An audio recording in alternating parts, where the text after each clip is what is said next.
नमस्कार। मैं मीरा श्रीवास्तव पुनः उपस्थित हूँ संस्कारों की व्याख्या को लेकर। आज हम अंतिम संस्कार 16वां संस्कार अंतिम संस्कार पर बात कर रहे हैं। अंतिम संस्कार, जी हाँ, अंत्येष्टि संस्कार हमारे सनातन धर्म का एक आचार है, एक सिद्धांत है, एक विचार है। गीता में कहा गया है, वासांसि जीर्णानि यथा विहाय नवानि गृह्णाति नरोपराणि तथा शरीराणि विहाय जीर्णा नन्याति संयाति नवानि देहि। जैसे शरीर पुराने वस्त्र त्याग कर नए वस्त्र को ग्रहण करता है, वैसे ही जीवात्मा पुराने शरीर को त्याग कर नए शरीर में प्रवेश करती है। हमारे यहाँ जन्म और पुनर्जन्म, इसको मान्य किया गया है। हमारे धर्म में पुनर्जन्म का सिद्धांत कार्य करता है और पुनर्जन्म हो, अच्छा हो, मोक्ष प्राप्त हो, इसके लिए आवश्यक है अंत्येष्टि क्रिया का होना। प्राचीन समय में, अति प्राचीन समय में यदि हम ध्यान देते हैं तो पाते हैं मृतदेह को पहले ऐसे ही छोड़ दिया जाता था। उसके पश्चात उसको पानी में बहाया जाने लगा, फिर उसको पेड़ पर लटकाया जाने लगा, कुछ समय बाद उसको जमीन में गाड़ने का प्रचलन हुआ। पर जैसे ही वैदिक युग आया, यज्ञ की अग्नि आई, वैसे ही अग्नि संस्कार, अंत्येष्टि संस्कार प्रारंभ हुआ। मैंने पहले भी बताया आपको, हमारे ऋषि मुनि, हमारे मनीषी सदैव से इस बात पर जागरूक रहे कि पर्यावरण की दृष्टि से, तथ्यात्मक दृष्टि से क्या चीज सही है, उस चीज को अपनाया जाए।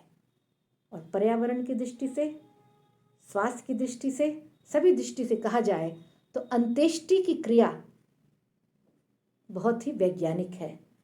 जैसे ही शरीर मृत होता है, अनेकों प्रकार के, सैकड़ों प्रकार के वायरस और बैक्टीरिया मृत शरीर पर हमला करते हैं। और प्राचीन समय में जब ज़्यादा लोग पढ़े लिखे नहीं थे, पुराने समय में, तब हमने इसको छूत का नाम दे दिया। इसीलिए हम जब भी कहीं शोक में जाते हैं, किसी की मृत्यु पर जाते हैं, तो वहाँ से आकर नहाते हैं।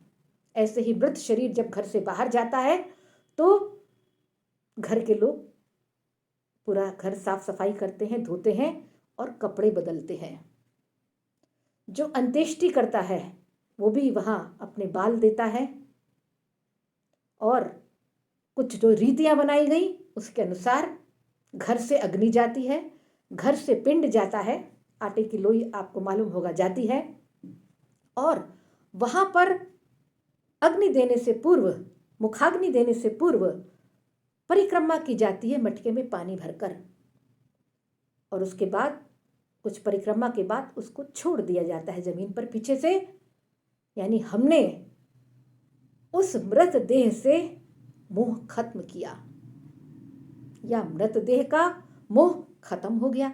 इसका प्रतीकात्मक ये स्वरूप है। इसमें बहुत सी नीतियों को अपनाकर अंत्येष्टि की क्रिया होती है। बिना अंत्येष्टि क्रिया के किसी को भी पुनर्जन्म नहीं मिलता, मोक्ष नहीं मिलता। इसलिए जो संन्यास आश्रम ग्रहण करते हैं, आजकल कम होता है, फिर भी जो संन्यास आश्रम ग्रहण कर लेते हैं वो अपनी अंत्येष्टि क्रिया स्वयं कर लेते हैं। और उसके लिए वो अपना एक पुतला बना लेते हैं और उस पुतले को मृतदेह मानकर अपना दाह संस्कार कर देते हैं। ऐसे ही जब दुर्घटना में कोई अंग नहीं मिलता है तो उस जो अंग मिला उसका तो दाह संस्कार हो जाता है, परंतु जो अंग नहीं मिलते हैं उसका आटे की लोई बनाकर पंडित के द्वारा मंत्रोच्चार करके, आह्वान करके हर अंग का निर्माण किया जाता है। और उसको सदगति प्राप्त करने के लिए उसी मंत्रोच्चार, उसी क्रियाकलापों के द्वारा उसको सदगति देने का प्रयास किया जाता है। ऐसे ही दुर्घटना में जो लोग मृत हो जाते हैं, शरीर ही नहीं मिलता। जहाँ शरीर ही नहीं मिलता वहाँ पत्तों के द्वारा कुछ निश्चित संख्या अलग अलग अंग की दी है, आँख के इतने, सर के इतने, हाथ के इतने, शरीर के इतने, कुछ निश्चित वृक्ष के पत्ते होते हैं, उन पत्तों से उसका निर्माण किया जाता है और दाह संस्कार किया जाता है। इसके साथ ही अंत्येष्टि क्रिया पूर्ण नहीं होती केवल दाह संस्कार से। अंत्येष्टि क्रिया के लिए बाद जब शव पूरा जल जाए तब तक रुकना होता है। घर लौटते हैं जो लोग भी शव यात्रा में गए, तो फिर उनको नहाना, और जिसने मुखाग्नि दी और जिसने जिन जो लोग छोटे हैं, जो उन्हें श्रद्धा रखते थे, जिनसे वो बड़े थे, अगर तो वो लोग भी अपने बाल लेके आते हैं। घर आने पर नए वस्त्र धारण करते हैं और 11 दिन 12 दिन उस जगह पर जहाँ पर मृतदेह रखी गई दीप जलाते हैं और यथासंभव गरुड़ पुराण का पाठ पढ़ते हैं। गरुड़ पुराण का पाठ जो सुनने लोग आते हैं वो ये समझते हैं, ये जानते हैं कि मृत्यु से डरना नहीं चाहिए, जीवन से मोह नहीं करना चाहिए। सबका अंत यही है, क्योंकि मृत्यु एक शाश्वत, एक अटल सत्य है।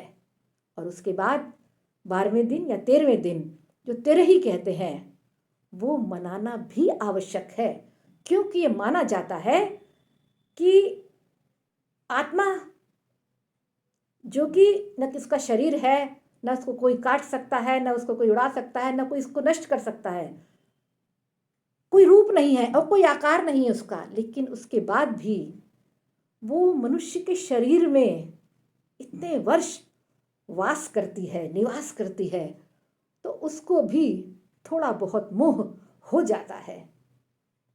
और 13वें दिन जब वो अपने परिवारजनों को, अपने बिरादरी के लोगों को, अपने पास पड़ोस के लोगों को खाते पीते हंसते बोलते देखती है,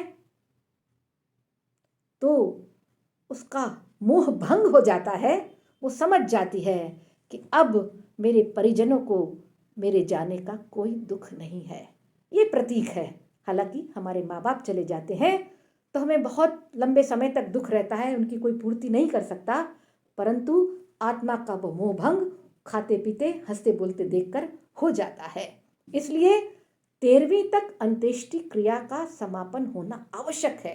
ठीक है, आप पूरे गांव को, पूरे शहर को, बहुत बिरादरी को, हजारों लोगों को खाना न खिलाएं, भोजन न कराएं, पर प्रतीकात्मक रूप से अपने खास लोगों के साथ ये क्रिया जरूर करें। इस क्रिया के बाद ही अंत्येष्टि की क्रिया पूरी होती है। ये हमारा हिंदू सनातन धर्म मानता है। और जैसा कि मैंने कहा, हमारा हिंदू धर्म बहुत वैज्ञानिक है। वायरस और बैक्टीरिया से बचाव, अग्नि से जलकर जब शरीर खत्म होता है तो राख बन जाता है, और राख में कोई कीटाणु, कोई बैक्टीरिया नहीं होता। पर्यावरण के हिसाब से ये बहुत अच्छा है। तो हमें गर्व करना चाहिए कि हम सब हिंदू धर्म के हैं। इसके साथ ही इस अंत्येष्टि क्रिया या इस मोक्ष प्राप्ति में एक और चीज है जो प्रमुख है, वो है काशी का नाम। काशी, बनारस, वाराणसी, किसी भी शब्द में कह लीजिए, वहां पर मुक्ति भवन बने हैं, मोक्ष भवन बने हैं। ऐसा माना जाता है कि काशी में जाकर जो मृत्यु को प्राप्त होता है वो सीधा स्वर्ग जाता है या मोक्ष को प्राप्त करता है। इसलिए कई परिजन अपने जो बुजुर्ग होते हैं उनको वहां छोड़ के आते हैं। कई लोग स्वयं वहां चले जाते हैं, 2 सप्ताह तक रुकते हैं। मृत्यु हो जाती है तो गाजे बाजे के साथ उनकी शव यात्रा निकाली जाती है। इसीलिए जो मणिकर्णिका घाट है और वहाँ पर दशामेश कुछ करके इस प्रकार का भी घाट है, वहाँ पर चिताएं 24 घंटे जलती हैं। वहाँ कहते हैं कभी चिता की अग्नि बुझती नहीं है, इसलिए कि हमारे धर्म में ये मान्यता है कि काशी का मतलब पुनर्जन्म से मुक्ति या मोक्ष है या स्वर्ग की प्राप्ति है। तो हमारे यहाँ अंत्येष्टि होना और काशी में अंत्येष्टि होना बहुत ही महत्वपूर्ण है। हम सब अपने ऐसे वैज्ञानिक धर्म को, जो पर्यावरण का भी ध्यान रखता है, मनुष्य के स्वास्थ्य का भी ध्यान रखता है, हम ऐसे धर्म को, ऐसे अपने सनातन धर्म को शत शत नमन करते हैं। और इस अंत्येष्टि क्रिया के साथ ही जो 16 संस्कार मैंने आपको समझाए वो खत्म होते हैं। आप सभी इन संस्कारों को समझें, अपने धर्म पर, अपने सनातन धर्म पर गर्व करें और जो आज के समय में कार्य हो सकते हैं उनको अपनाएं। नमस्कार। फिर मिलती हूँ किसी नए टॉपिक पर, किसी नई बात पर जल्दी ही। तब तक के लिए नमस्कार।